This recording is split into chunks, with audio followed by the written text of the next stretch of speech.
Bien, bonsoir à toutes et à tous.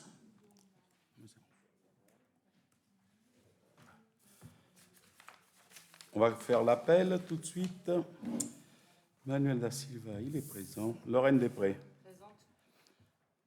Jean-Paul Zita. Présent. Neboja Magique. Présent. Hervé Pilgrim. Présent. Serge Sakaloff. A donné le pouvoir à Sébastien Fagot. Anne-Lise Greza. Présent. Sébastien Fagot. Présent. Magali Chrétien. Présent. Evelyne Santerre. Jessie Loiseau. Présent. Laurent Dumont. Présent. Bon anniversaire. Mustapha Ouada. Présent. Gisèle Quenet. Présent. Sandrine Macquart. Présent. Esther Richardson. A donné pouvoir à Evelyne Santerre. Anne-Cécile Lefebvre. Pouvoir à Lorraine Després. Christian Mondion. Eugénie Dumont. A donné pouvoir à Jessie Loiseau. Patricia Juravlef. Absente a priori. Absente. Christophe Vivenel. Présent. Bernard Durca. Présent. Natacha Grégoire. Jean-Gratien Blondel. Pouvoir Bernard Durca. Joël Clément. A donné pouvoir à Natacha Grégoire. Thibaut Guimet. Okay. Liliane de Dieu. Jean-Michel Fresneau. A donné pouvoir à Liliane de Dieu. Hervé Gillot. Fabrice Hamelin. Brahim Aber. Absent. Guylaine Roubaud. Et Isabelle Noyel. Pareil. OK. Eh bien, après cet appel, je constate que le quorum est atteint. On va pouvoir démarrer. Oh, j'ai ça dans les yeux. Bien. Avant cela, il faut nommer un secrétaire. Et par ordre alphabétique, c'est Laurent Dumont. C'est ton anniversaire. Bah, c'est ton anniversaire en plus, ça tombe bien. L'acceptes-tu? Oui. Y a-t-il des votes contre, des abstentions? Te voilà secrétaire de séance.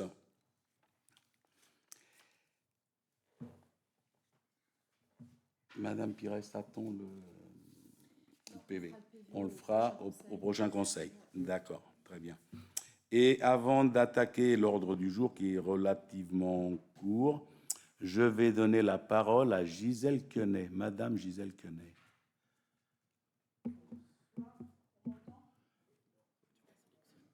Oui. Ah, Fort, c'est alors bon, ça y est, on t'entend. Ça y est, c'est bon.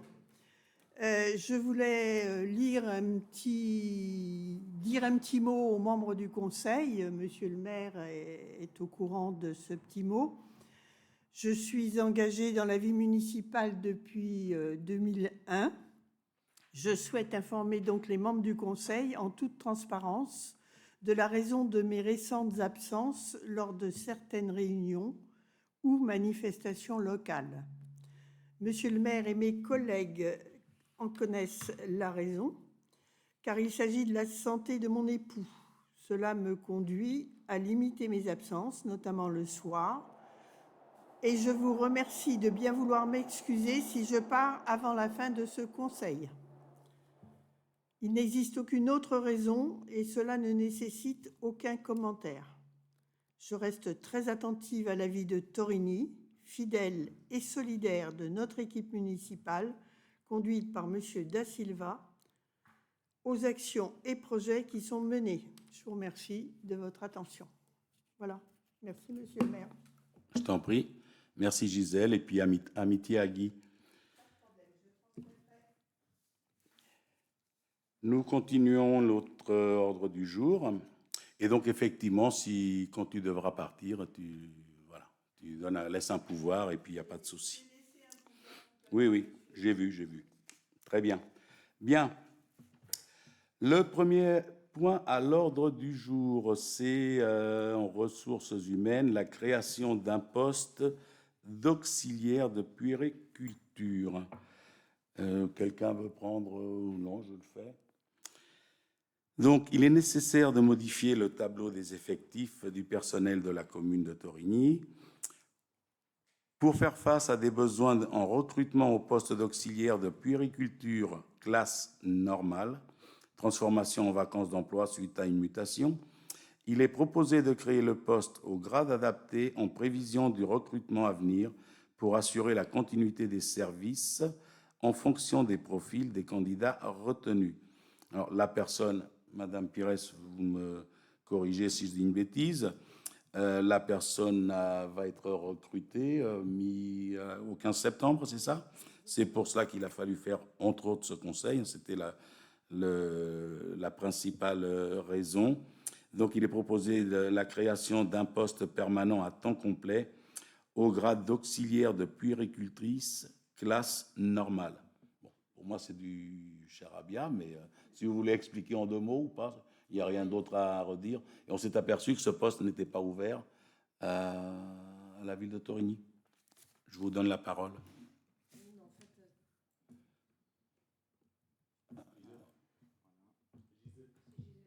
Ah oui.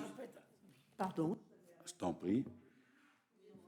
Ce recrutement a lieu. Alors, ce n'est pas un remplacement poste pour poste, parce qu'en réalité, il y a une mutation d'une éducatrice de jeunes enfants qui est partie sur une autre collectivité, comme ça arrive dans beaucoup de collectivités, pour poursuivre sa carrière. Et du coup, nous avons choisi de faire monter en interne et monter en compétence un agent qui était déjà chez nous, qui du coup libère un poste d'auxiliaire de puériculture. Et donc, du coup, nous recrutons un poste d'auxiliaire de puériculture pour permettre à un agent en interne de pouvoir évoluer et de prendre davantage de responsabilités. Voilà, ça fait partie de notre politique interne que d'accompagner les agents lorsque c'est possible à prendre davantage de responsabilités et à changer de grade au sein même de la collectivité.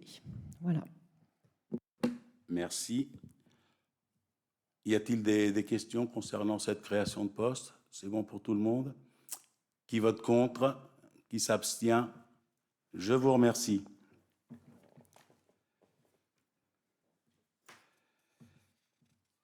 Le point suivant, qui s'appelle vœux.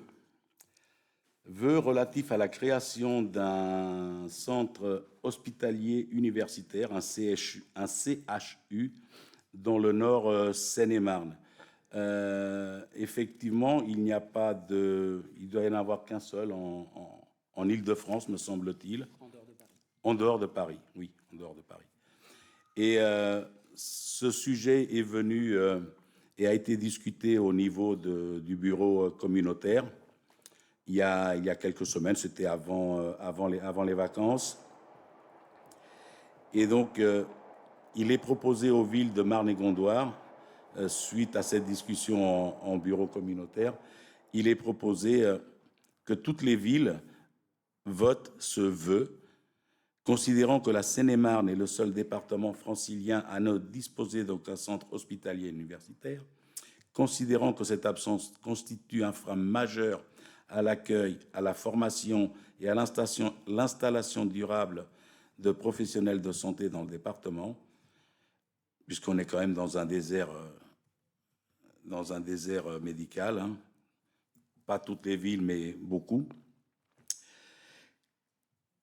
Considérons donc que la Seine-et-Marne connaît une pénurie grave de médecins généralistes avec une densité parmi les plus faibles de France. On est 99e sur 101 et que nombre de ces hôpitaux publics nécessitent un renforcement de leurs moyens, de leur attractivité et de leur coopération avec les universités. Considérant que l'existence d'un CHU est un levier stratégique pour consolider un maillage de santé de proximité, favoriser l'installation des jeunes praticiens formés localement et renforcer les coopérations entre médecine de ville, hôpital et médico-social. Considérant enfin qu'un CHU permettrait de mieux répondre aux besoins de santé de la population seine-et-marnaise, en constante augmentation et d'assurer un égal accès aux soins pour tous. Considérant l'avis unanime du bureau communautaire de la communauté d'Aglo de Marne-et-Gondoire du 16 juin 2025, le Conseil de Torigny-sur-Marne émet le vœu que le gouvernement s'engage sans délai, en lien avec l'Agence régionale de santé d'Île-de-France et le Conseil départemental de Seine-et-Marne, les études et concertations nécessaires à la création d'un centre hospitalier universitaire dans le nord du département de Seine-et-Marne. Que la ministre de la Santé et de la Prévention soutienne activement cette démarche en l'inscrivant dans la stratégie nationale de formation et de déploiement des professionnels de santé. Que Monsieur le préfet de Seine-et-Marne et Monsieur le directeur général de l'ARS Île-de-France portent cette demande auprès des plus hautes autorités de l'État. Il est à noter que ce vœu sera transmis à Madame la ministre, à Monsieur le préfet, à Monsieur le directeur général de la santé, l'ARS, et Monsieur le président du conseil départemental de Seine-et-Marne. Et donc, je vous demanderai ce soir de bien vouloir vous positionner et nous positionner sur cette proposition de vœu. Voilà, mais vous l'avez eu dans vos convocations. Et par ailleurs, pour ajouter que Marne-et-Gondoire ne reste pas les deux pieds dans le même sabot, puisque elle crée de nombreuses maisons de santé, collégiens, bon, Lagny qui date déjà depuis quelques années, mais Damar qui a ouvert il y a quelques mois, officiellement, collégien qui va pas tarder aussi à ouvrir en fin 2026, Ferrières aussi, il va y avoir une maison de santé à venir, et puis bien entendu Torigny. Alors on a déjà une maison de santé à Torigny, mais j'ai obtenu que on est un peu à l'étroit. J'ai obtenu qu'on nous construise une nouvelle maison de santé. La ville a fourni le terrain et tout le reste, c'est Marne-et-Gondoire qui va payer dans sa délégation, enfin dans ses compétences.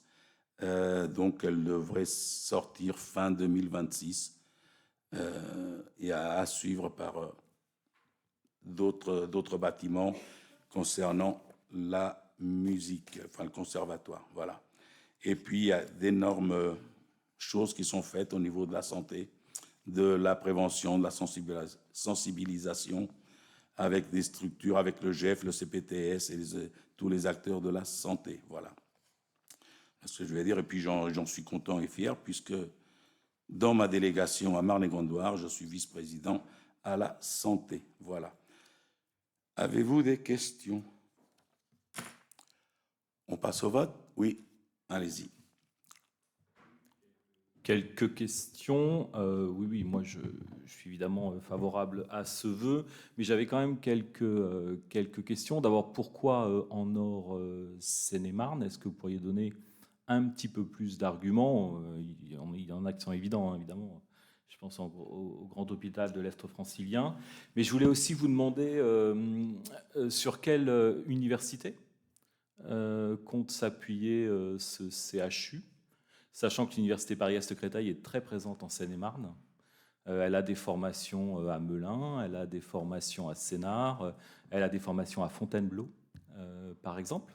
Donc voilà, je voulais savoir effectivement si on peut aller un petit peu plus loin dans ce vœu et si on a un petit peu avancé dans la réflexion. Alors, une des premières évidences sur le Nord Seine-et-Marne, c'est la population et l'explosion de la population sur tout ce bassin nord de la Seine-et-Marne. C'est vrai qu'on n'a rien contre nos amis plus au sud, mais il y a beaucoup moins de population. C'est une des raisons. Ensuite, ce vœu, c'est un vœu de principe.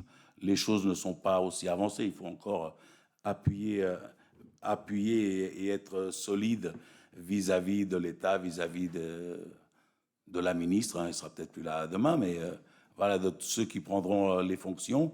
Et il y a cette volonté pour le reste, on n'est pas encore suffisamment avancé pour pouvoir affiner les choses. Donc pour l'instant, ça pourrait être une construction, ça pourrait être, on ne sait pas, on n'en est pas encore là. Mais il faut bien démarrer à un moment donné et dire qu'on veut avoir ce CHU. Donc il faut s'en donner les moyens, mais c'est juste l'intention pour l'instant. Mais ça pourrait aller plus vite si on est tous unis derrière Aymar-les-Gondoires et tous les acteurs en charge de ces dossiers. Voilà. On passe au vote. Qui vote contre? Qui s'abstient? Merci beaucoup. Et j'espère que ce vœu verra sa concrétisation rapidement parce qu'on en a vraiment, vraiment besoin. Il y a des villes qui sont plus ou moins fournies, mais de manière générale, oui, c'est un... Parce que ça permet effectivement d'amener des jeunes qui resteraient peut-être sur place, qui s'installeraient, et ça serait la possibilité de faire revenir des médecins ensuite sur les centres de santé et autres. Voilà. Merci. Le point suivant, ça concerne l'urbanisme et ça concerne le projet COFAN. Alors, si je refais un peu l'historique, le projet COFAN, c'est une usine, une usine d'embouteillage, enfin, qui depuis longtemps les propriétaires voulaient vendre. Ils ont vendu en 2018, je crois, à l'EPF, établissement public foncier, EPF Île-de-France, qui font le portage, mais cet établissement ne fait pas le portage ad vitam aeternam. On aurait dû avoir un projet, on aurait dû avoir une éviction des occupants, des propriétaires vendeurs et ensuite devenus locataires et occupants, qui aurait dû partir en 2024, en juillet 2024, qui ont découvert quelques mois avant qu'ils devaient partir. Ils avaient eu l'air de l'avoir oublié depuis 6-7 ans qu'ils étaient sur place. Néanmoins, c'est devenu une verrue, une épine dans le pied. Quand ça a été acheté, ils savaient très bien qu'il fallait partir un jour. Il s'ensuit qu'on est obligé, il fallait faire sortir un projet. L'EPF, l'EPFIF nous a poussé à avancer, à faire des propositions, à leur dire mais oui, il faut que ça sorte. Autrement, et encore une fois, après on aurait pu ne rien faire à cet endroit, mais si l'équipe d'avant avait poussé l'EPFIF à acheter, c'est qu'il y avait un projet de prévu, et que, arrivé à terme, soit le projet il sort, soit la ville, si on en avait eu les moyens, mais je ne vois pas l'intérêt, aurait dû sortir quelque chose comme 3 millions ou à peu près 3 millions d'euros avec l'éviction, etc. Et je rappelle que pour faire avancer le projet, pour être en accord avec ce qui avait été dit dès l'achat de ce terrain en 2018, l'éviction était estimée par l'EPFIF et par les experts de l'EPFIF entre 400 et 600 000 euros, avec une fourchette dans les 480 à 500 000. Il s'avère que le locataire a refusé. Il y a eu procès, il y a eu les instances qui sont venues sur place, qui ont travaillé, qui ont fait d'autres propositions, refusées, et donc le tribunal a tranché et que l'on est à quasiment 1,1 million d'évictions, ce qui est énorme, car entre-temps, on a aussi raté le fond vert. Enfin, les FIF avaient fait le fond vert, et puis le temps passant, on n'a pas eu ce fond vert, donc ça complique un peu les choses, mais on a réussi à avancer, à se mettre d'accord, et donc ce locataire devrait partir, ou est sur le point de partir. Il a trouvé un site, je ne sais où, et puis ça m'est égal d'ailleurs. Voilà. Pour vous placer, pour ceux qui ne sont pas au courant de ce projet, qui date donc depuis plusieurs années, je m'étais engagé aussi à ce qu'on avance, et même si on n'avait pas trop le choix, à ce qu'on avance sur le sujet et à ce qu'on le solde, si je puis dire ça comme ça, avant la fin du mandat. Ce qui devrait être chose faite, ou quasiment, où les choses sont en bonne voie et avancent bien.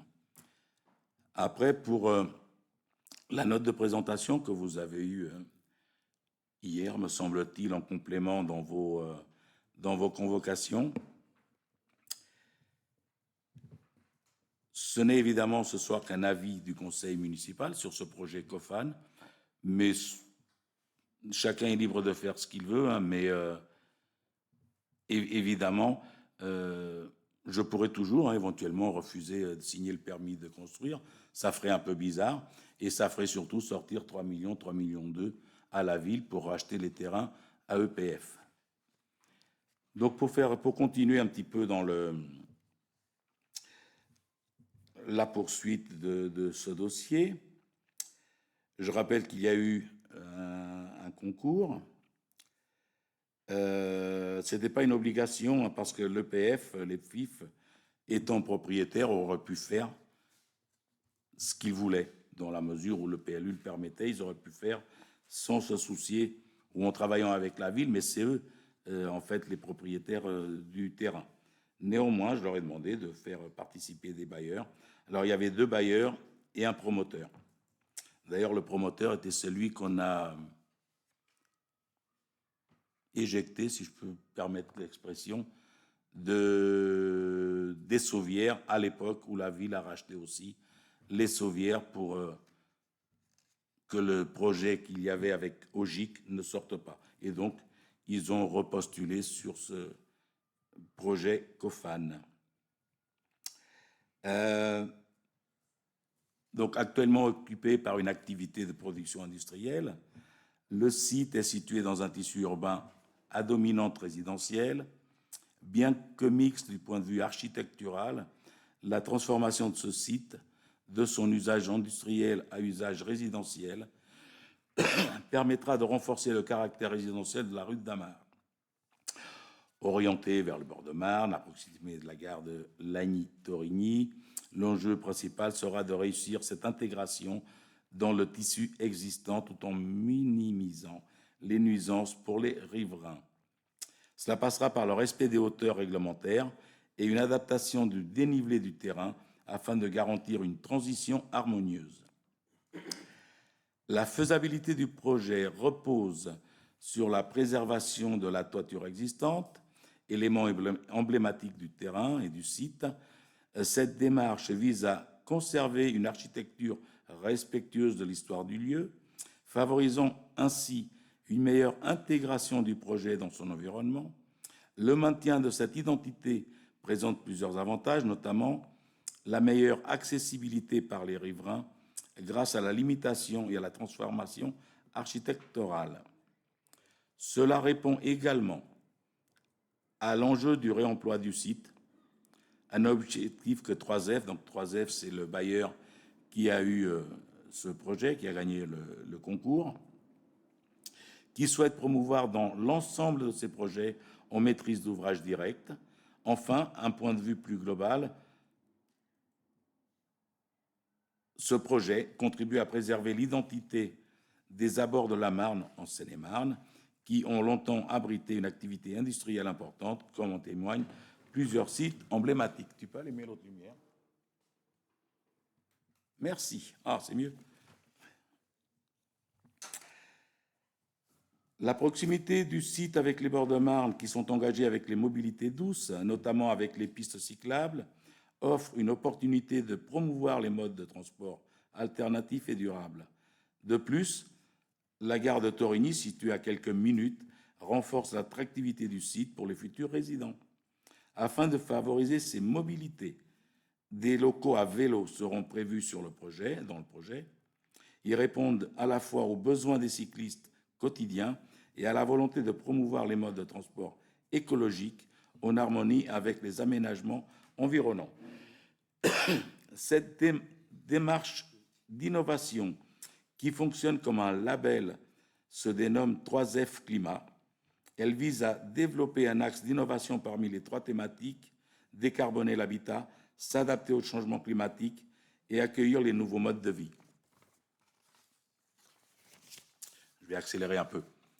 Dans l'axe 3F Climat, décarboner l'habitat, différents thèmes sont abordés. Le choix du thème est structurant car il vise à pousser les curseurs classiques de l'opération et intervenir en recherche et développement sur un sujet qui doit être porteur à l'avenir. Au regard de l'existant et notamment d'une charpente de caractère, ainsi que la démolition nécessaire des entrepôts, le thème réemploi et économie circulaire semble opportun. Les matériaux issus des démolitions seront réutilisés pour réduire l'empreinte carbone du projet. Un diagnostic sera réalisé pour identifier les opportunités de réemploi. Il s'agit ici de viser 3% du montant des travaux dédiés au réemploi, contre 1% pour une opération standard qui est déjà ambitieuse chez 3F, et 20% pour les aménagements extérieurs qui sont plus souvent faciles à intégrer dans une telle démarche. La démarche 3F Climat s'inscrit pleinement dans la phase avec les préoccupations traduites dans la démarche A, B, C et D de l'EPFIF, auxquelles nous entendons répondre en tout point. Concernant les axes A et B, 3F a mis en place depuis 10 ans sa propre méthodologie de calcul du coefficient de biotope, articulé plus largement autour d'un besoin de artificialisation permettant de qualifier la qualité de l'aménagement d'une parcelle. En effet, même si ce site est considéré comme déjà artificialisé au sens de la loi ZAN, il est fondamental de maintenir un niveau d'imperméabilisation favorable à la fois à l'accès à la nature pour les locataires, à la biodiversité et à la gestion naturelle des eaux pluviales. Un suivi attentif de cet indicateur sera soumis à la maîtrise d'œuvre durant la phase de conception. Parallèlement, le cahier des charges intègre un ensemble de prescriptions en faveur de la biodiversité validées dans le cadre des actions du groupe par les entreprises engagées par la nature. Un diagnostic faune et flore sera prévu s'il est pertinent vis-à-vis des enjeux développés en plan masse. En plus de l'axe décarbonation, le projet s'inscrit dans une démarche visant la réduction de 30% des émissions de gaz à effet de serre d'ici 2025, conformément aux objectifs de l'EPFIF, et pour cela, la réglementation RE 2020 avec un seuil 2025 sera visée. Labellisation et certification. Et le projet vise à répondre aux exigences de labellisation bâtiment durable francilien avec un niveau bronze. Le programme sera certifié NF Habitat HQE, haute qualité environnementale. Sur le côté programmation, et la question m'avait été posée en commission, ce sont 74 logements collectifs et 9 individuels. Donc les logements locatifs sociaux, 51,8% en LLS. En logement locatif intermédiaire, donc du LLI, c'est 37,4%. Et en PSLA, c'est l'accession sociale individuelle. Donc ce sont des lots individuels. Il y en a 9. Ce sont des petites maisons. Et ce qui représentera donc 10,8% pour cette accession individuelle. Voilà sur le projet COFAN. Monsieur Gillot.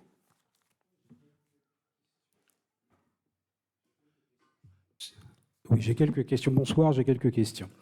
Donc, nous allons avoir 83 logements, 83, non 81 83.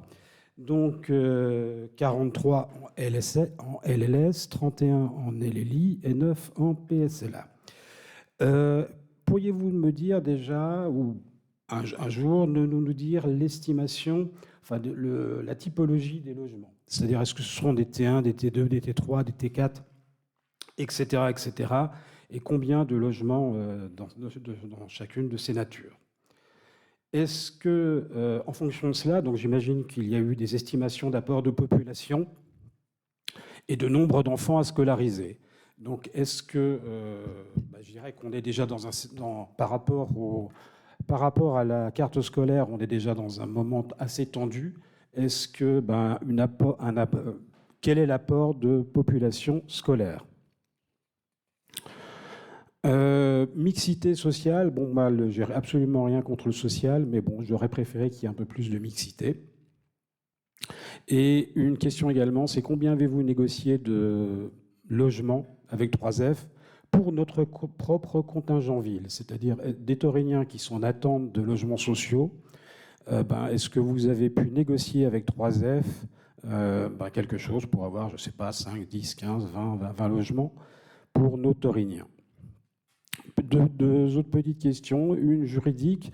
Quand vous parlez d'une action en justice de la part de COFAN, est-ce que la ville était solidaire de l'EPFIF ou pas? Est-ce que c'est l'EPFIF qui s'est débrouillé tout seul? Est-ce qu'on était impliqué ou pas? Et est-ce que c'est l'indemnité d'éviction, je crois 1 million, c'est ça? Est-ce que c'est un jugement de première instance ou c'est un jugement d'appel? Voilà mes questions.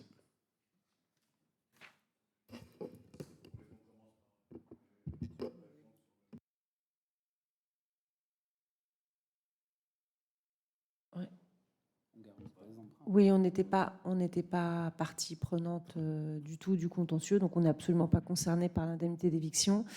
Et bien que n'étant pas partie prenante, je crois ne pas me tromper en disant que c'est un jugement de première instance, mais que stratégiquement, l'EPFIF a choisi de ne pas faire appel.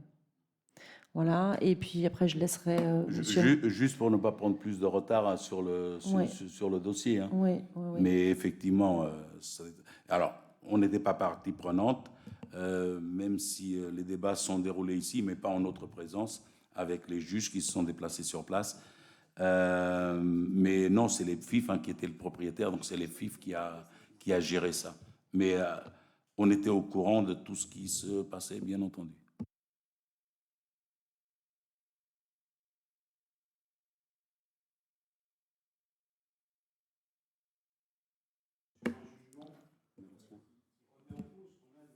Assez fondamentalement, la manière de construire, puisque une indemnité d'éviction de 400 ou 600 000 ou d'1 million, c'est pas tout à fait la même chose en termes de charges foncières. Je suis juste étonné. Mais il faut voir avec le PF, effectivement, mais ça a duré un an, presque un an et demi, hein, parce qu'en plus, le tribunal n'a pas répondu rapidement, ça a été très, très long. Mais effectivement, s'ils avaient fait appel, peut-être aurait-il gagné 200 ou 300 000 euros, c'est possible, mais c'est absolument pas sûr. Donc, ils ont opté, avec notre accord, avec mon accord, hein, ils m'ont posé la question. Donc oui, c'est vrai. Non, on n'a pas été en appel, hein, parce que ça va bien. Ils m'ont demandé est-ce qu'on y va, ou est-ce qu'on fait appel, est-ce qu'on ne fait pas appel. Mais ça aurait pu durer encore 1 an, 2 ans, peut-être plus. Donc, on ne l'a pas fait. Voilà. Et sans aucune garantie de gagner 200 ou 300 ou 400 000 euros. Et plus le temps passant, plus il aurait été peut-être difficile de faire partir le locataire actuel. Mais effectivement, c'est énorme. C'est énorme par rapport à l'estimation de départ. C'est vrai. Le nombre de logements, j'ai marqué le nombre de logements. Tu as la typologie des logements.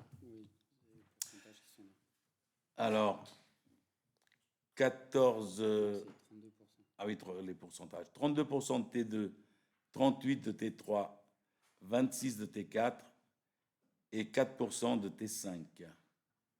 Ce qui représente... oui, c'est ça. C'est pas les bons chiffres. C'est pas les bons chiffres. Voilà. Je peux dire un truc. Vas-y, prends la parole.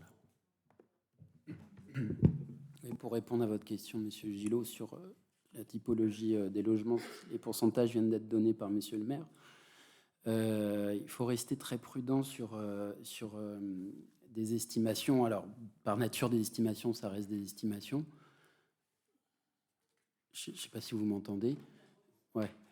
Il faut rester d'autant plus prudent qu'avec un projet au stade où il en est, il est évident que des habitants futurs ne vont pas fouler le sol de Torigny avant longtemps. Parce qu'une instruction de permis de construire au moment où celui-ci va arriver, c'est long. Il peut y avoir tout un tas d'aléas juridiques. Il n'y a pas que sur les évictions qu'il y a des aléas juridiques. Donc ça aussi, ça prend énormément de temps. Et puis après, il y a le temps de la construction, tout simplement, avec là aussi un certain nombre d'aléas. Donc en réalité, ces habitants futurs, on peut en estimer grosso modo le nombre. On sait que la moyenne à Torigny, comme dans tout l'Est francilien, c'est entre 2,1 et 2,3 habitants par logement. Là, les pourcentages qui vous ont été donnés sont des pourcentages évidemment indicatifs. Ça veut dire que sur environ 80-85 logements, on peut faire une estimation grosse maille, mais vraiment de la maille très grosse. Et c'est pas simplement des propos en l'air, mais des choses très concrètes. On le voit avec l'arrivée de la petite vingtaine de logements de la place Leclerc, le petit immeuble qui a été achevé et livré cet été. Madame la directrice d'école de maternelle nous en parlait pas plus tard que la semaine dernière. Les milliards d'enfants qu'on nous annonçait ne sont pas là. Tout ça prend énormément de temps. Donc, entre un projet qui avance, un projet qui se transforme en permis de construire, un projet qui se construit et un projet qui est livré, il y a non seulement beaucoup d'années, donc ça nous renvoie à des rentrées plus que lointaines. La carte scolaire, elle a tout à fait le temps, et c'est sa vocation, sans renvoyer à des débats passés, d'évoluer dans le temps.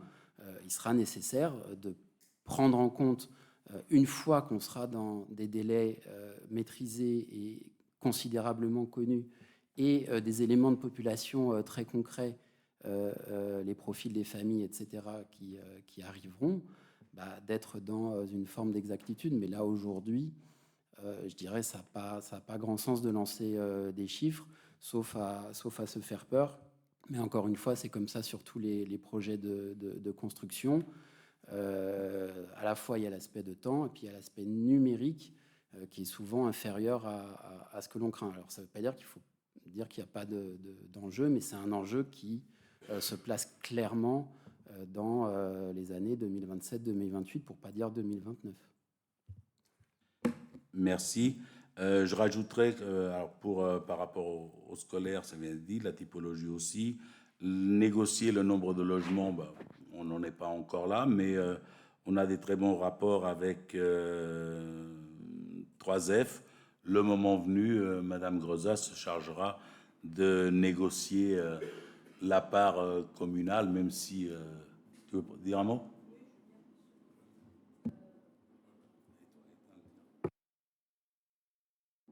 Oui, effectivement, je peux confirmer que nous sommes en étroite collaboration avec 3F, puisque dans le cadre de premiers peuplements de logements neufs, nous échangeons avec eux. Donc non seulement sur les logements garantis d'emprunt qui nous assurent effectivement un certain pourcentage de logements, mais également sur les autres logements, et notamment au niveau des logements préfecture.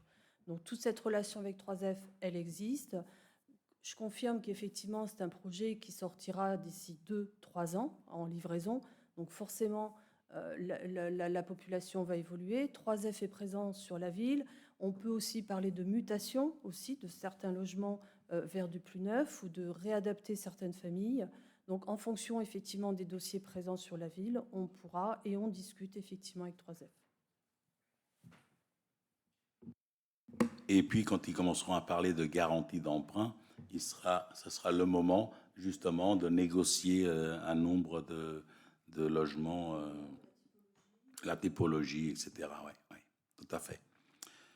Je voulais rajouter un petit mot concernant ce dossier, avant de donner la parole à d'éventuelles personnes qui voudraient prendre la parole sur le sujet. J'ai été très étonné de voir que, mis à part cette première page, tout ce dossier qui a été adressé aux élus de Torigny s'est retrouvé à l'extérieur, je ne dirais pas où, mais quelqu'un qui nous a réservé une salle pour une AG. Je ne sais pas comment c'est arrivé, mais on s'est retrouvé avec tous les documents de ce dossier. Alors, il a dû faire une erreur, hein, il a dû l'envoyer par erreur, mais je ne sais pas. Mais c'est quand même curieux qu'une fois le Conseil passé, ça ne pose pas de problème. Même là, si ça n'en pose pas, mais c'est quand même curieux que des personnes non élues, extérieures, se retrouvent avec ce dossier du conseil municipal en sa possession. Voilà, je voulais juste dire ça. Je trouve ça très, très curieux. On n'est pas censé, chaque élu de la ville n'est pas censé donner ce genre de documents surtout avant le conseil. Après le conseil, c'est public. On s'en fiche, mais avant le conseil, ça me paraît très, très limite. Voilà. Quelqu'un d'autre veut prendre la parole? Monsieur Durkheim. Après me...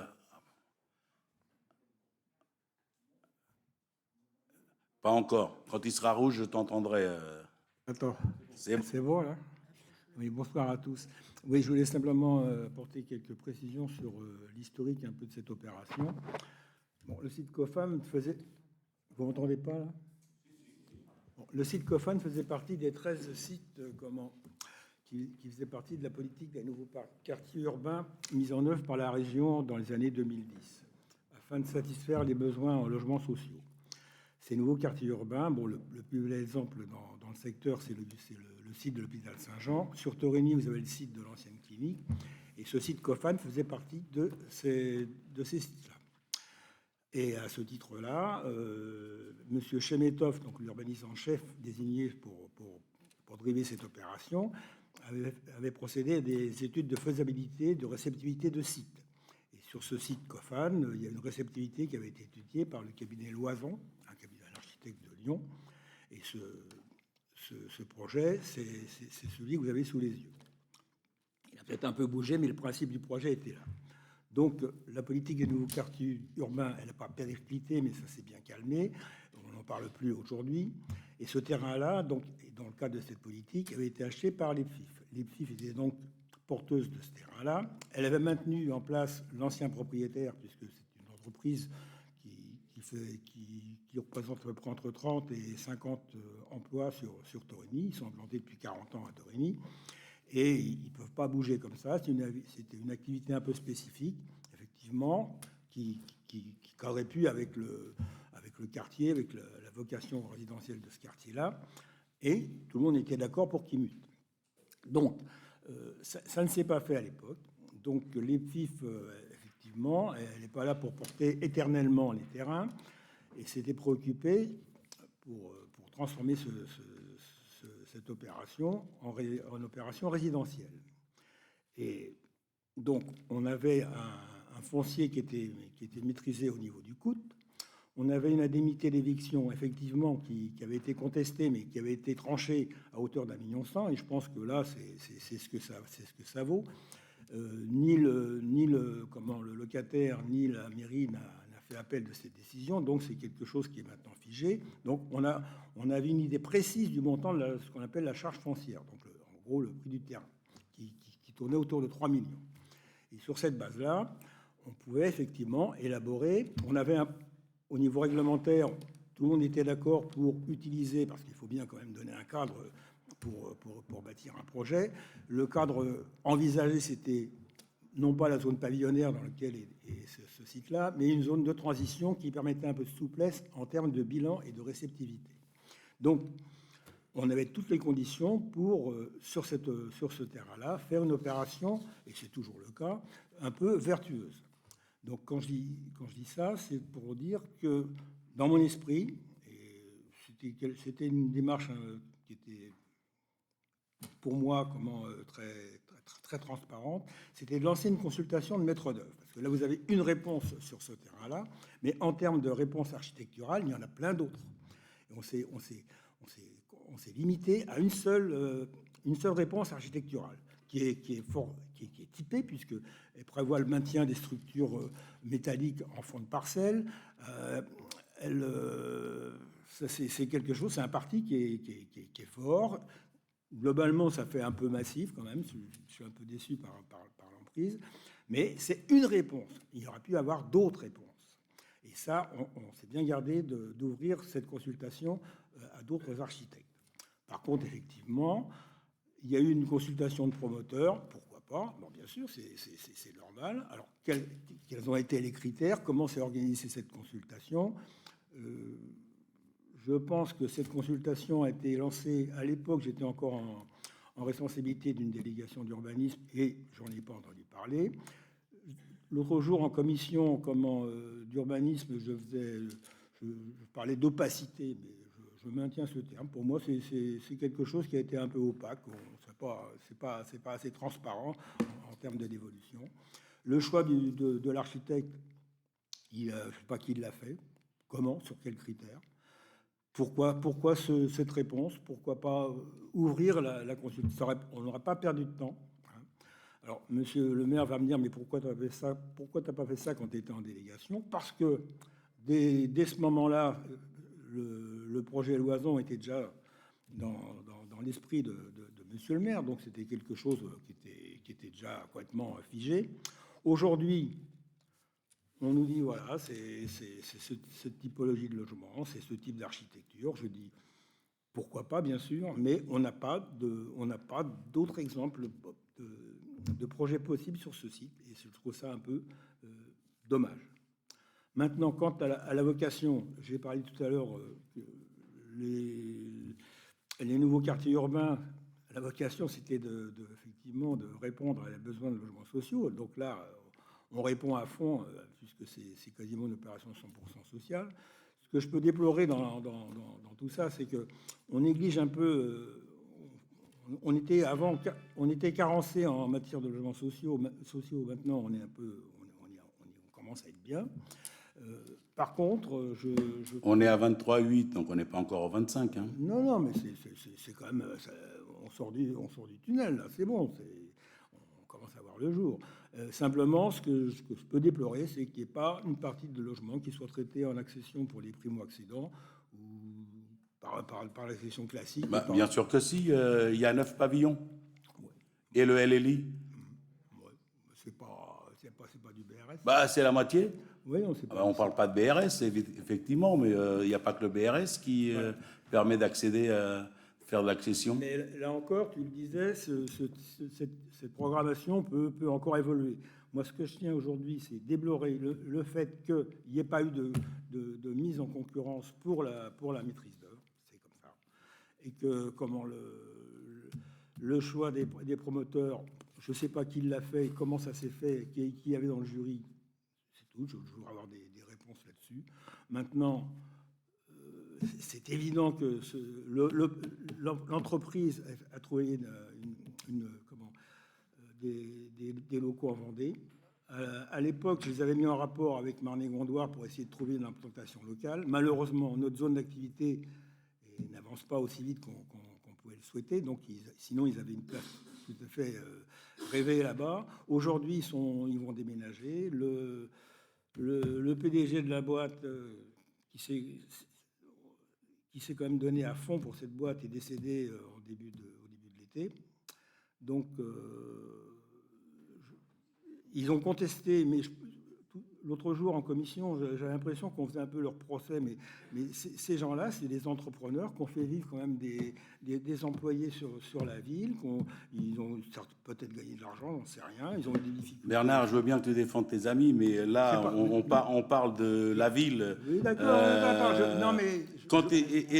d'intérêt général, et ce sont ces mêmes personnes qui étaient propriétaires, qui ont vendu à la ville, Oui. qui savaient Non, très pas bien... à la ville, à l'EPFIF.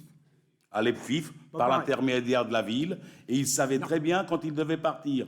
Et alors 6 mois avant, ils se sont dit « Oh ben non, on ne savait pas qu'on devait partir. » Il ne faut pas exagérer. Non. Je te le ferai dire par l'EPFIF, si tu veux. C'est pas moi le propriétaire. Non, attends, je ne défends pas, je dis simplement, il ne faut pas faire leur procès. Ils ont contesté normalement l'indemnité d'éviction, point, c'est leur droit, et ça a été jugé, donc c'est tout. Bon, il n'y a rien à dire, il ne faut pas dire qu'ils sont mal comportés. Oui, au détriment du projet. Bon, mais pas du tout, pas au détriment du projet. Non. Je dis aujourd'hui, simplement, bon, je ne vais pas passer à soirée là-dessus, tout le monde connaît ma position, je dis, c'est dommage qu'on soit passé à côté d'une consultation, d'une mise en concurrence pour la maîtrise d'œuvre. Ça, c'est vraiment dommage. On aurait pu avoir quelque chose de différent, de mieux peut-être, je ne sais rien. Ce projet-là, il est intéressant, bien sûr, il a des côtés... mais il ne résout pas tout. Je suis sceptique sur la qualité de les coursives orientées plein ouest avec le vent. L'hiver, ça va être une cata. La desserte sur la rue de Damar, il y aura quelques voitures qui vont sortir sur la rue de Damar. C'est pas travaillé du tout. Bon, c'est provisoire. La structure métallique, au fond, pourquoi pas la garder? C'est un signe intéressant. À ce moment-là, on peut y mettre aussi du photovoltaïque dessus pourquoi pas, hein. C'est le cas. Hein. Oui, d'accord, mais bon, je commence à vieillir, comment ça va être géré, je ne sais pas. Alors, au niveau réglementaire, effectivement, on a dit que c'était une zone d'exception. C'est effectivement une zone d'exception. Maintenant, au niveau du cadre réglementaire, on a dit que c'était la zone UT. Bon, là, à part la hauteur, la zone UT n'est pas du tout respectée. Hein. On construit en limite de machin. Les zones vertes pleine terre, il faut les calculer.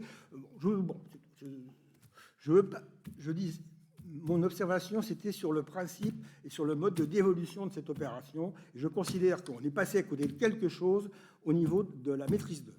Point. C'est tout. J'ai rien contre M. Johnny Loison, c'est un architecte de qualité, mais c'est pas le seul. C'est un point de vue. Alors, je voudrais quand même te rappeler 2-3 choses. Oui. Effectivement, on avait demandé à ce cabinet d'architectes de travailler le projet. Il était déjà fait, le projet.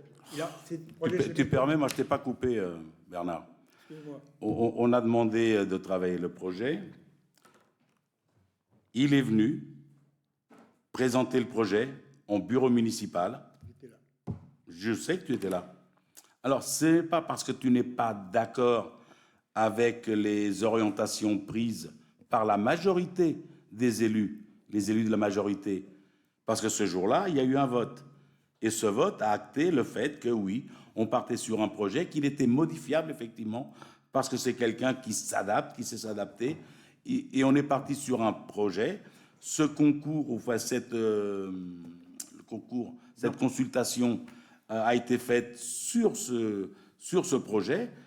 Mais après, une fois que c'est fait, ça évolue, ça continue à évoluer. Comme je l'ai dit en commission, l'architecte continue à travailler avec celui qui a obtenu, donc avec 3F, hein.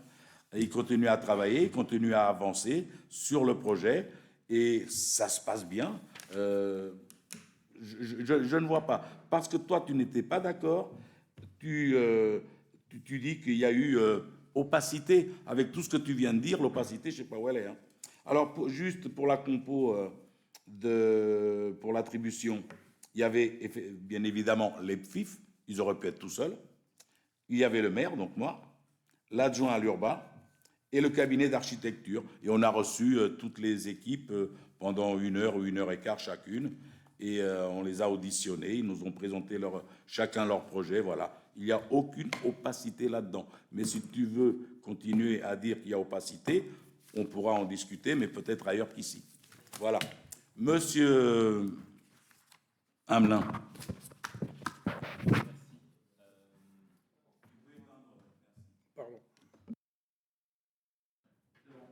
Merci.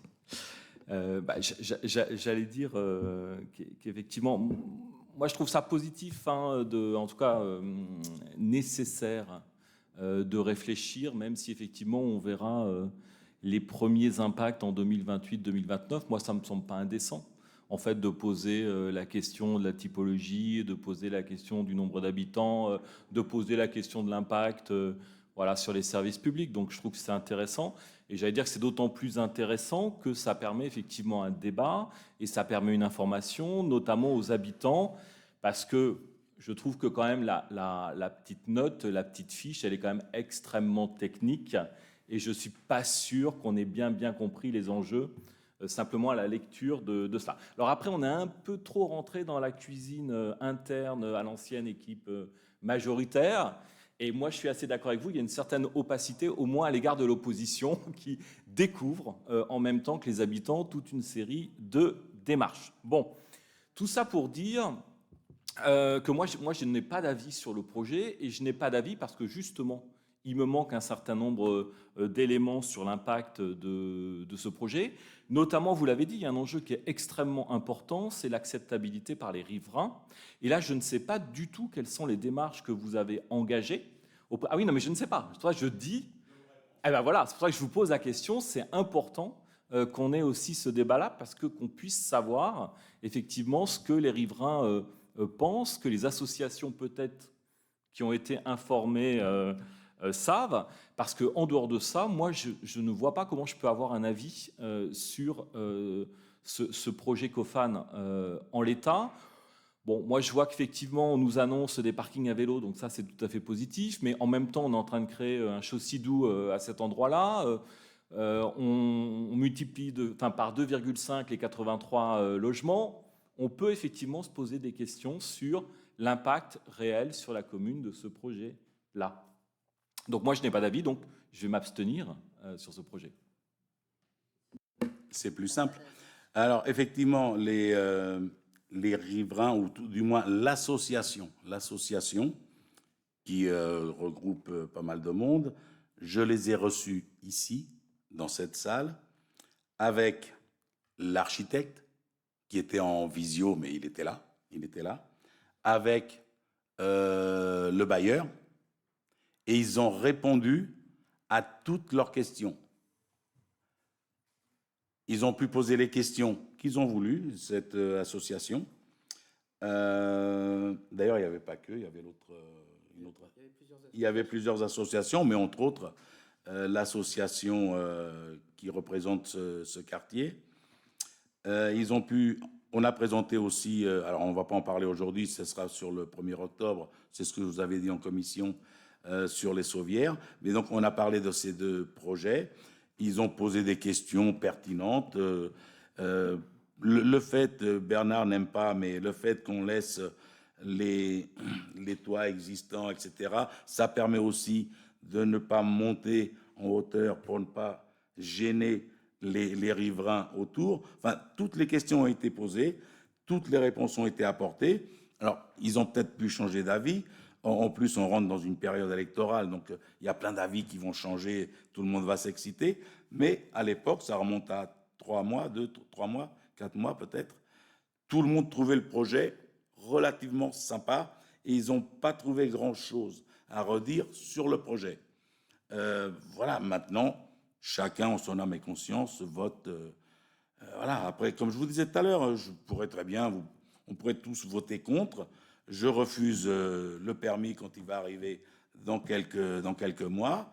Et puis, eh bien, on retrousse nos manches et on va chercher 3 millions ou 3 millions et demi d'euros pour payer les FIF. Et puis voilà, et puis on perd toute crédibilité auprès de l'établissement public foncier d'Île-de-France. Pourquoi pas, allons-y. Mais voilà, le projet, il fallait qu'il sorte. Moi, le fait qu'on se serve, alors on n'est pas la seule ville à avoir un architecte. Moi, je copine avec personne.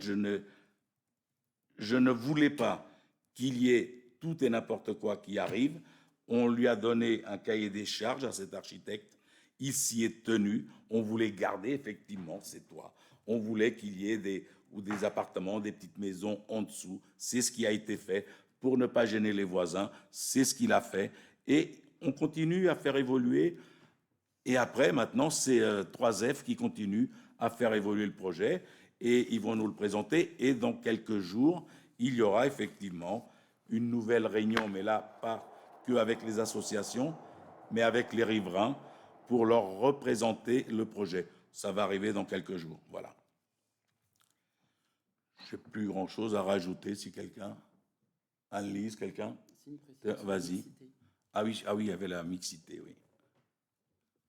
Oui, une précision sur la mixité, je crois que c'est M. Gillot qui s'est interrogé tout à l'heure. Bon, en tout cas, ça a été évoqué.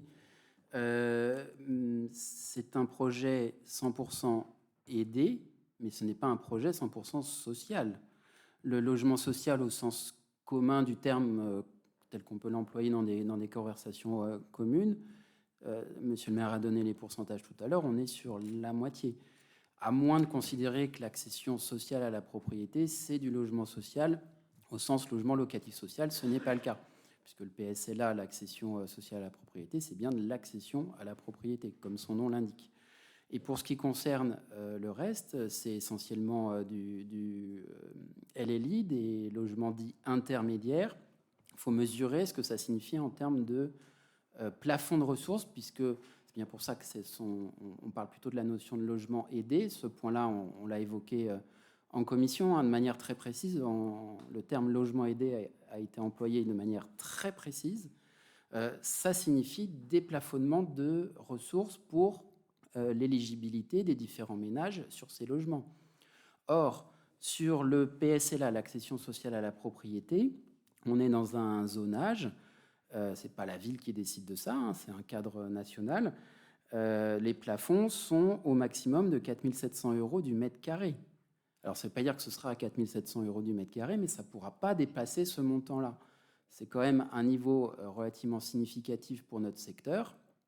Ça concerne probablement 90 ou 100% des logements à la vente actuellement. Regardez les prix, on est dans des choses de ce niveau-là. Donc, sur l'accession sociale à la propriété, accession sociale parce que c'est un dispositif avec des particularités de financement de prêt, mais on est sur des niveaux de prix qui en réalité sont tout à fait communs. Pour ce qui concerne les LLI, les plafonds de ressources là aussi sont très éclairants. Le revenu médian en France en 2023, et pas les données pour 2024 et 2025, mais en 2023, le revenu médian pour un ménage de 2 personnes, c'est en gros 56 à 57 000 € annuels. Le plafond de ressources pour 2 personnes, un ménage de 2 sans autre personne à charge dans notre zone, c'est 66 000 €. Donc en réalité, même le LLI, ça concerne 70 ou 75% de la population, si ce n'est pas plus.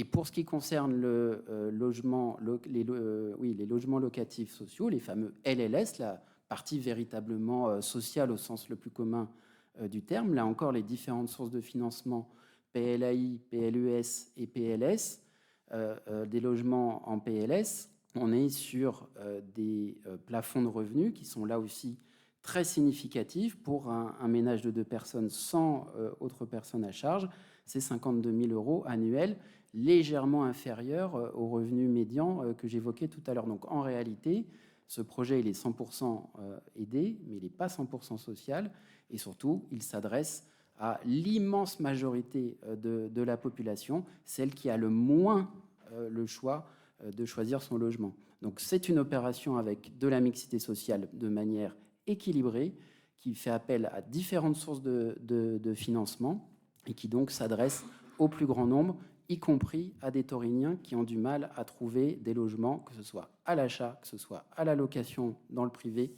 ou carrément en logement social. Je ne vous fais pas un dessin sur la longue liste d'attente. Oui, environ 400 et quelques personnes.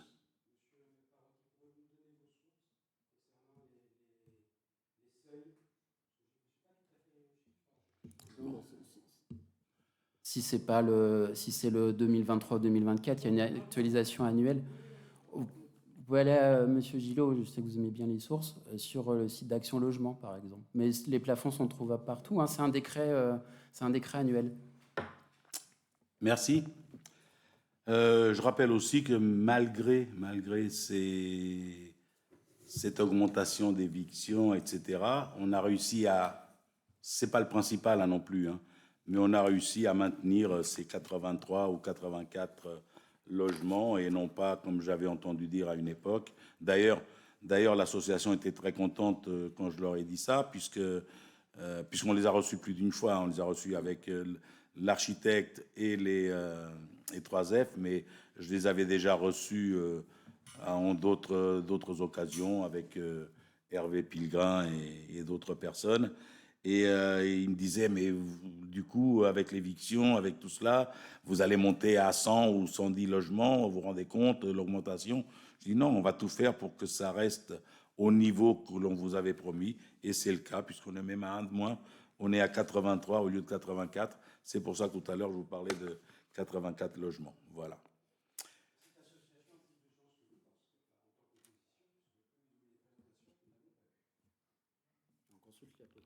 On consulte la population, c'est important aussi. Mmh. Très bien. Bien, on va passer au vote. Bah, c'est un avis, mais un avis, ça peut se voter. Si vous ne voulez pas le voter, ne le votez pas. Qu'est-ce que vous voulez que je vous dise? Je ne vais pas vous forcer. Donc, qui vote contre? Monsieur Durca, Madame Grégoire, et avec ces deux pouvoirs, donc Monsieur Blondel et Monsieur Clément, votent contre ce projet. Qui s'abstient? Monsieur Hamelin, Madame de Dieu, Monsieur Gillot et son pouvoir. Alors, si je dis les noms, c'est parce qu'on me dit souvent, nous, on ne voit pas, parce que c'est moi qui ai le micro, on ne voit pas qui s'abstient, qui vote contre. Donc, je dis les noms, je l'avais déjà fait il y a quelque temps. Voilà. Bon. Hein? Et qui vote pour, donc oui, allez, on va faire lever la main, on va faire travailler tout le monde. Qui vote pour? Voilà. Donc, tout le reste. Merci. Mais on aura l'occasion de reparler de ce projet au fur et à mesure de son avancement. Le sujet suivant, là ça va aller vite maintenant. Le sujet suivant, c'est l'organisation du bric-à-brac. Il n'y a pas grand-chose à en dire, si ce n'est que suite à certaines manœuvres, vu le moment que l'on vit, une nouvelle équipe est arrivée au pouvoir dans le club de foot, qu'une AG, qui devait se tenir au mois de juin, n'a pas pu se tenir. Moi, j'y étais en tant qu'adhérent et bien d'autres, qu'il a même fallu appeler les forces de police. Donc, cette AG n'ayant pu avoir lieu, parce que des personnes à l'époque instrumentalisées sont venues perturber et voulaient se présenter, mais ils n'avaient pas présenté de liste. Bref, le président a décidé d'arrêter cette AG, de la reporter au 1er septembre, donc avant-hier, lundi.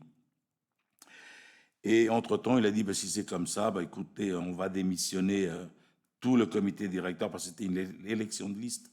Tout le comité directeur va démissionner. Comme ça, ceux qui veulent prendre le club, qu'ils le prennent. Mais je ne suis plus en mesure d'assurer, puisqu'on ne connaissait pas les personnes, elles n'étaient pas élues, je ne suis plus en mesure d'assurer le bon déroulement de cette manifestation qui est le bric-à-brac, donc les inscriptions, le traçage, etc. Donc je préfère, et donc ils nous ont envoyé un courrier, ils m'ont envoyé un courrier pour dire je ne pourrai pas faire ce bric-à-brac jusqu'au bout. Et donc, je vous rends le bébé. Hein. Ce que nous avons décidé du coup de faire, c'est pour abréger, c'est de reprendre... Alors, les places déjà vendues par le Torigny Football Club restent, même s'ils n'ont pas été au bout, pour éviter toute suspicion de quoi que ce soit reste au Torigny Football Club, puisque ce sont des bénévoles du club qui ont assuré la vente de ces places jusqu'à fin juin. Et que pour ne pas partir dans des choses qui seraient délirantes, la ville a décidé, puisqu'il y a encore des places à vendre jusqu'au 20 septembre, il y en a eu hier, il y en aura samedi, il y en aura mardi prochain et l'autre mardi, enfin tous les mardis et tous les samedis jusqu'au 20 septembre, c'est la ville qui reprend en régie pour simplifier les choses, c'est la ville qui va vendre les places sur sa régie, toutes les places qui restent. Voilà. Et comme ça, c'est aussi la ville qui va encaisser du coup l'argent. Et tout ce qui a été encaissé avant, c'est le Torigny Football Club et les nouveaux dirigeants qui auront cet argent et qui ont l'argent sur leur compte. Voilà ce que j'avais à dire à ce propos. Si vous avez des questions. Mais il n'y a pas de vote, hein, c'est juste une info.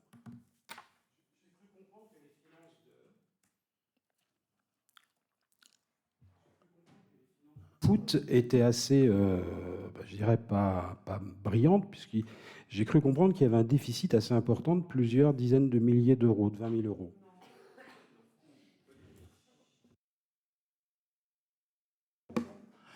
Alors, vos sources sont pas bonnes, mais après, bien évidemment, comme tout est instrumentalisé depuis le début, ça ne m'étonne pas. Oui, non, mais je vais vous répondre puisque j'étais là. J'étais là. Je ne suis pas au comité directeur ni au bureau du foot, bien entendu. Mais j'étais là et j'ai entendu les questions, j'ai entendu la réponse. Effectivement, sur la saison 2024-2025, pour diverses raisons, une baisse des sponsors, des licences qui n'ont pas été réglées, bref. Il y a eu aussi, parce qu'il faut dire toutes les choses, c'est ce que j'ai entendu moi, il y a des fournisseurs qui ont réclamé des factures qui dataient d'il y a 3 ou 4 ans et qu'ils n'avaient jamais envoyées, donc il a fallu payer toutes ces choses-là. Donc, en effet, pour résumer, sur la saison 2024-2025, le club est déficitaire de 20 et quelques mille euros. Ce n'est pas plusieurs dizaines de milliers d'euros, est déficitaire de un peu plus de 20 000 euros sur le résultat de cette saison-là. Et c'est ce qui a... Parce que personne il ne comprenait pas ce que voulaient dire toutes ces choses-là. Bon, bref. Par contre, ça ne veut pas dire que les autres années, il n'y avait pas eu de bénéfices, qu'il n'y avait pas eu... plus de rentrées ou des circonstances qui faisaient que. Ce qui veut dire que tout est payé. Les inscriptions, parce qu'il faut payer au mois de juin, il faut payer toutes les inscriptions à la Ligue de Paris, au district de football, disons à la fédération. Il faut payer une partie des inscriptions. Il faut payer les engagements des équipes. Il faut payer toutes ces choses-là. Tout ça, ça a été payé avant le 30 juin, parce que les comptes s'arrêtaient au 30 juin 2025. Donc, tout cela a été payé, qu'en prévision, et ça a été négocié, donc sur, je ne sais pas, début juin, je ne sais pas, tout le matériel dont ils ont besoin, des shorts, des maillots, des chaussettes, des ballons, etc., le tout pour 25 000 euros. Ils ont toutes les factures qui vont bien avec, Le tout pour 25 000 euros a été commandé par l'ancienne équipe, payé, ça a été réglé, et qu'au jour du 1er septembre, donc lundi, il restait plus de 13 000 euros sur le compte. Donc le club n'est pas déficitaire de plusieurs dizaines de milliers d'euros. Il restait, une fois que tout a été payé, tous les équipements pour l'année, 25 000 euros, et il reste encore 13 000 euros sur le compte. Mais c'est assez bizarre qu'on vous ait raconté ces choses-là.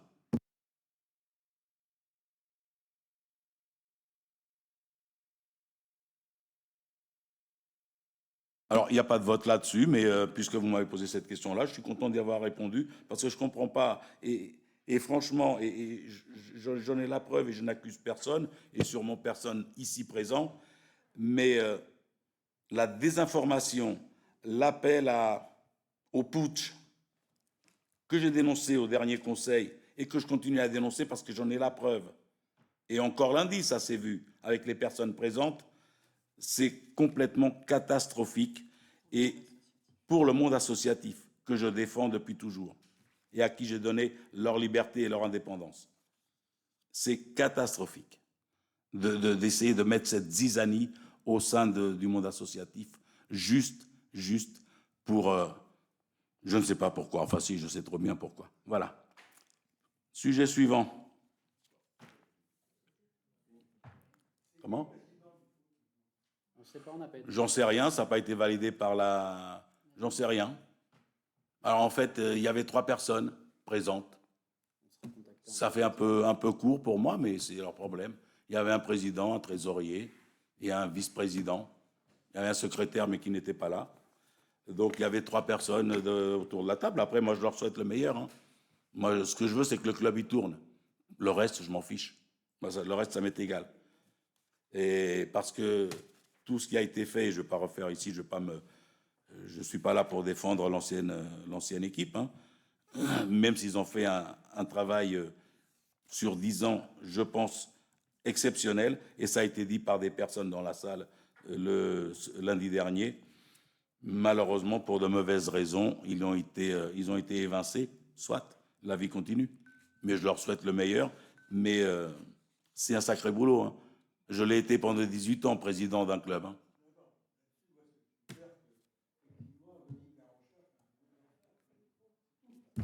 Bah ouais. Je comprends qu'il ait pleuré lundi soir. Hein. Bref, c'est comme ça. Voilà. Donc, pour l'organisation du bric-à-brac, encore 3 petits points. Je crois que oui, c'est 3 petits points. Vous vous souvenez que M. Guillemet m'avait dit et conseillé fortement, lors de la dernière réunion, de ne pas conventionner une confrérie de l'huile d'olive, etc., pour aménager un terrain dans la ville, parce que, étant maire, président, ça pouvait prêter à confusion. Donc, comme j'avais déjà fait il y a des années, j'ai consulté ou j'ai demandé à ce que les services consultent le déontologue de Marne-et-Gondoire, puisque nous avons un déontologue à Marne-et-Gondoire, que tous les élus, je le rappelle, peuvent consulter. Ce n'est pas gratuit, mais ce n'est pas si cher que ça. Donc, on lui a envoyé. C'est déjà filmé le conseil. Il est filmé le conseil, vous pourrez le voir demain, il n'y a pas de souci. Du coup, j'ai envoyé la notice, enfin les services ont envoyé la notice au déontologue, qui a répondu quelques jours après, et qui dit en gros, dans ce genre de convention, le maire doit s'abstenir lors du vote de cette convention, bien évidemment. La convention doit indiquer très précisément l'objet de cette mise à disposition et son intérêt pour les habitants de la commune. L'intérêt, il était expliqué. Cette convention doit être conclue à titre gratuit, bien sûr, ce qui est le cas selon les éléments fournis, dit le déontologue. La convention doit indiquer la durée de mise à disposition et prévoir les modalités de clause de résiliation. Et termine en disant « Je vous confirme qu'une convention de cette nature peut parfaitement être conclue entre la commune et une association, moyennant ces quelques précautions. » Voilà, je voulais juste faire un point sur ce sujet. Il y a un autre sujet, alors ce n'est même pas un sujet.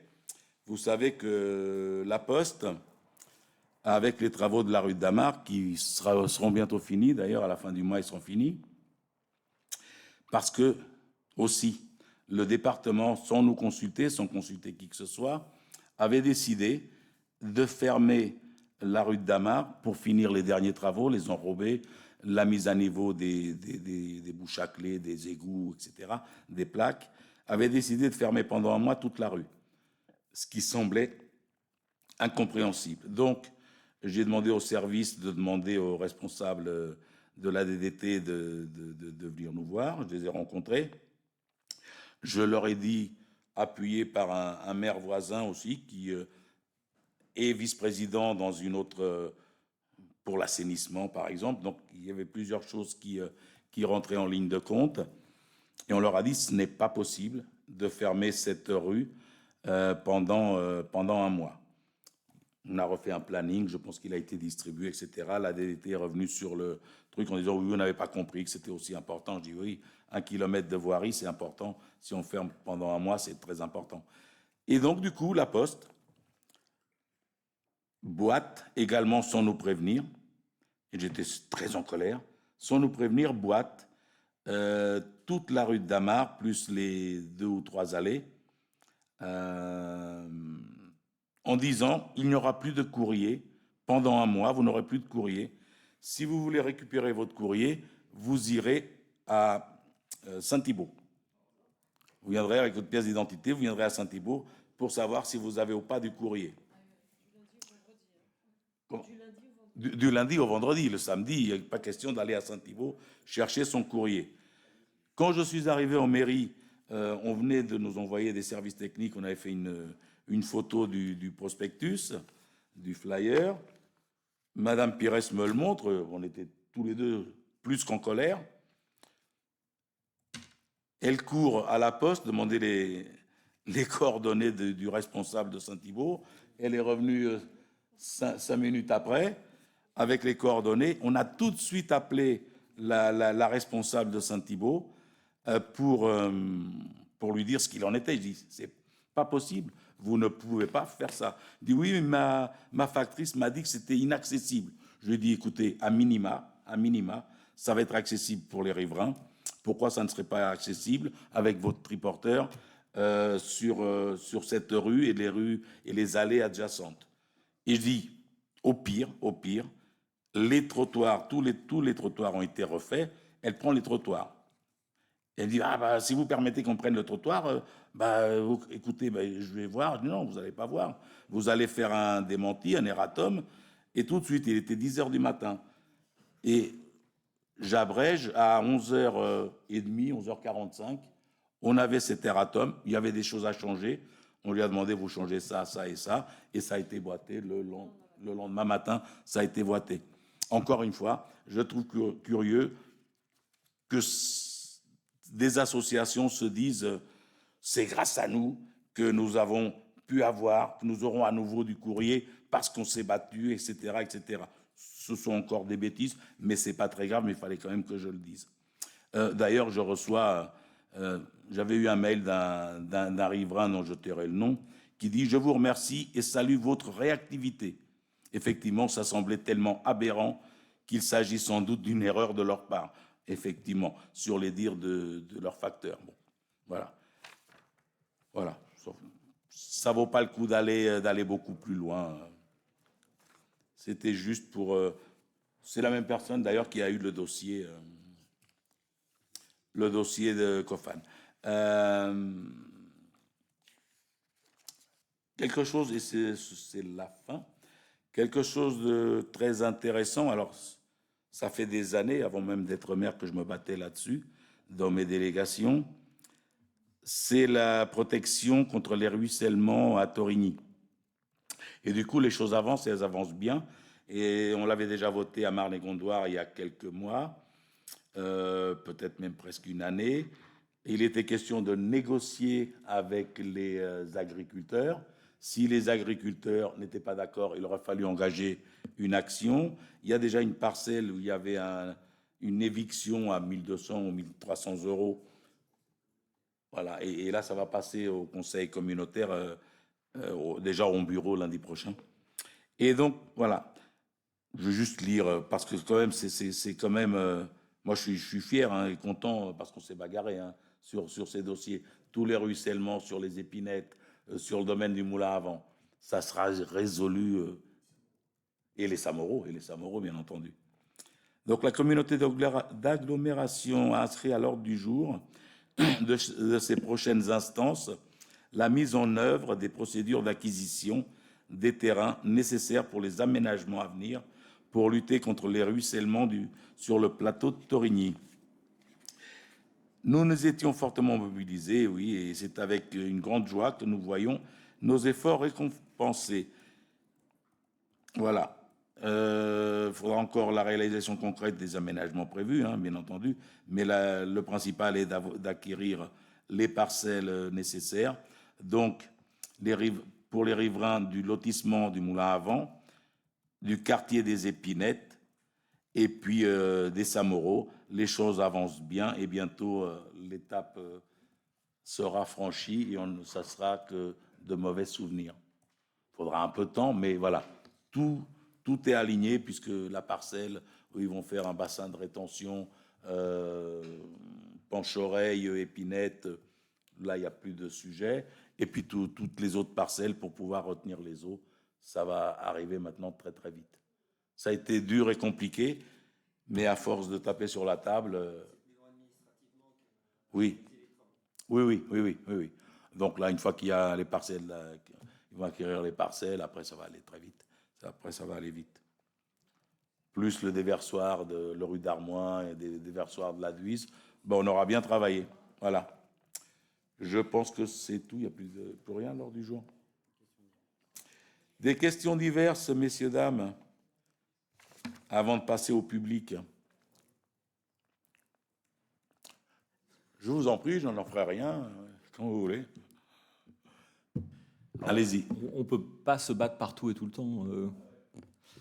Non, moi je suis étonné que dans vos informations, vous n'ayez pas évoqué en fait la décision du 18 juillet 2025 du tribunal administratif de Melun relative au recours de l'association des Amis de Carnetin contre le PLU de Torigny. Ça sera dans le conseil du 1er octobre. Voilà, c'est ce que je voulais vous demander. Quand est-ce que vous allez aborder cette décision qui est quand même importante, hein, puisqu'elle met en évidence une série quand même d'illégalités. Et d'illégalité qui confirme au moins 2 points importants sur lesquels je me bats depuis le début, c'est-à-dire pas de respect, alors en tout cas, pas de respect, j'exagère un peu, mais pas de respect des prescriptions environnementales, notamment en contradiction avec le SCOT. Non, mais justement sur ce sujet, notamment sur le sujet du franchissement de la Duise, hein, c'est quand même très très intéressant, et cela pour favoriser justement une démarche d'aménagement. Ce qui est très intéressant en termes d'orientation. Ça veut dire que ce n'est pas effectivement la protection, notamment du corridor ou des corridors écologiques, qui domine la politique menée. Et puis de la même manière, ça souligne aussi qu'il n'y a pas... C'est absolument pas ce qu'il y a dans le jugement. Bien sûr que si. Et puis, c'est pour ça qu'il va falloir qu'on en discute, c'est extrêmement intéressant. On en discutera le 1er octobre, si vous voulez bien. De la même manière, ça souligne que là aussi, les remarques des personnes publiques associées n'ont pas été écoutées. Et ça, c'est dommage parce que je pense qu'on vous l'avait soumis depuis un certain temps, depuis qu'on en discute. Donc voilà, donc moi je voulais savoir effectivement ce qui était prévu, puisque évidemment vous avez 12 mois pour régulariser les vices qui ont été identifiés par le tribunal. Le vice n'est pas le mot, mais ça sera le 1er octobre qu'on en parlera.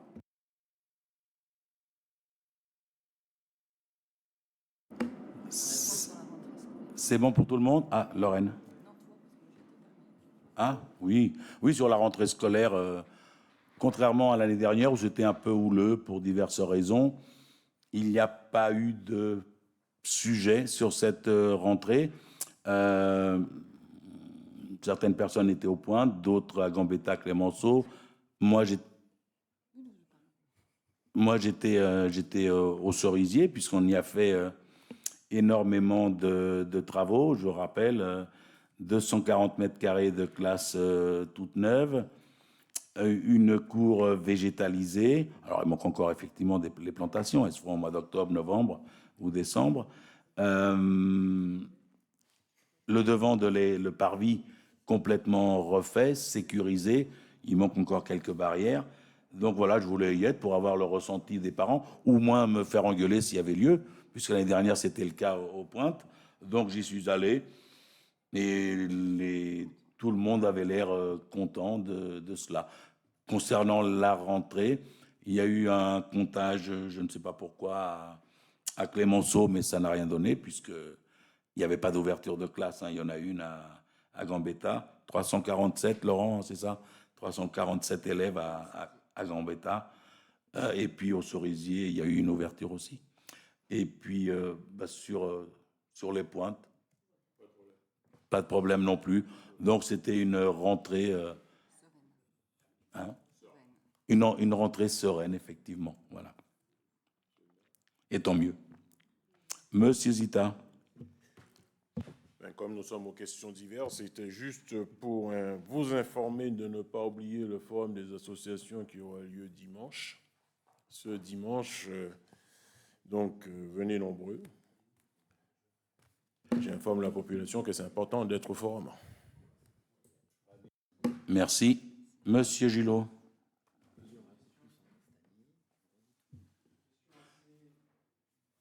Attends, il n'est pas allumé, attends. Voilà, c'est voilà, bon. une question qui concerne pas mal de gens. Il est très difficile et un peu dangereux de sortir de la rue de l'Aduise vers la rue des Salvâtres. C'est un peu compliqué parce qu'il faut vraiment avancer sa voiture quand on tourne à gauche de manière, je dirais, un peu dangereuse. Est-ce qu'il ne serait pas possible de mettre là, quelque part, un miroir ou un dispositif qui sécurise vraiment cette sortie qui est vraiment pas sécure? Pas possible, vous avez discuté avec le maire de Damar, non? Non, il m'a fait la demande hier, c'est pour ça.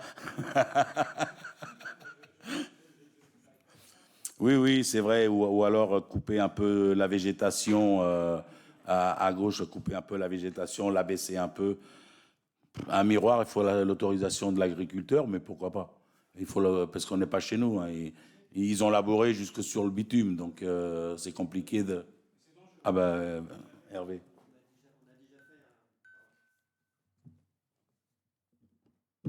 On a eu déjà une réunion avec le département justement sur le réaménagement à la suite des travaux qu'il avait fait dans Damar.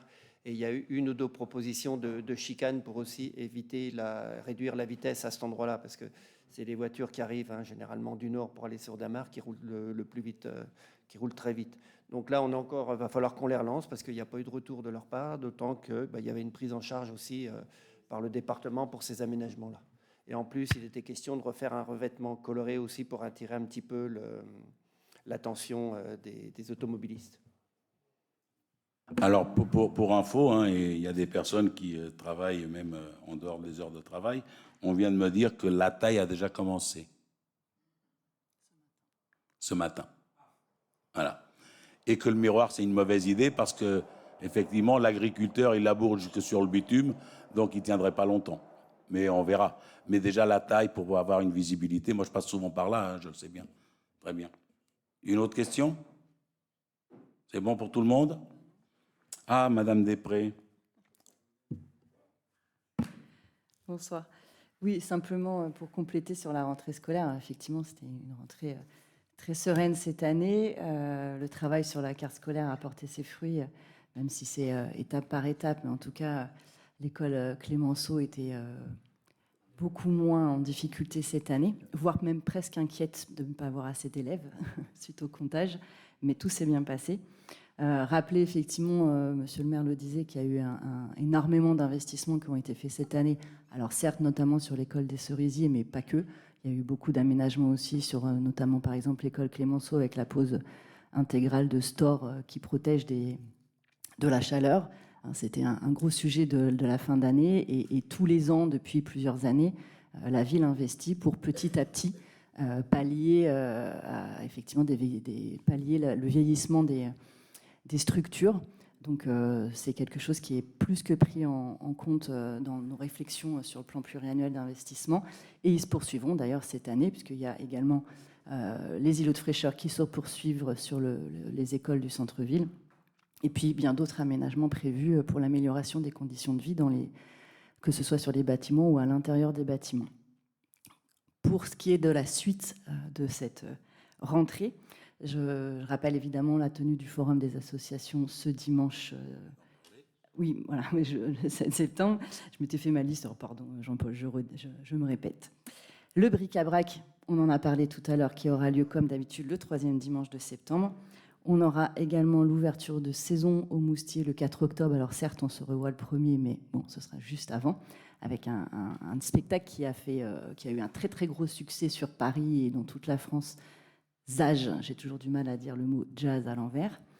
Et puis, une petite note toute particulière cette année sur les Journées du patrimoine, puisque le travail qui a été réalisé par une classe de 3e du Collège du Moulin à Vent cette année sur la mémoire de la résistance à Torigny, en partenariat avec l'association Parler Vivant, que vous pouvez d'ailleurs déjà retrouver. On avait publié les liens sur le site et le Facebook de la ville. Mais il sera particulièrement mis en valeur puisqu'ils seront intégrés au programme des Journées européennes du patrimoine fin septembre aussi, le même week-end que le bric-à-brac. Voilà. Merci. Je rajouterai juste sur l'école des cerisiers que effectivement l'Algeco c'est une marque, donc je ne devrais pas le dire. Le modulaire, on raye ce que je viens de dire avant, ne sera enlevé. Alors en plus, il est un peu amianté, ne sera enlevé que pour les vacances de la Toussaint. Voilà, il sera enlevé à la Toussaint. Et derrière, on fera un théâtre de verdure et la cour va prendre encore quelques dizaines, voire centaines de mètres carrés supplémentaires de verdure. Voilà. C'est bon pour tout le monde. Donc, 21h09, ce conseil municipal est clos. Et donc, hors conseil, y a-t-il des questions dans le public? Non? Eh bien, merci à toutes, merci à tous. Bonne soirée. Et rendez-vous dans cette salle même le 1er octobre à 19h30. Merci. Bonne soirée.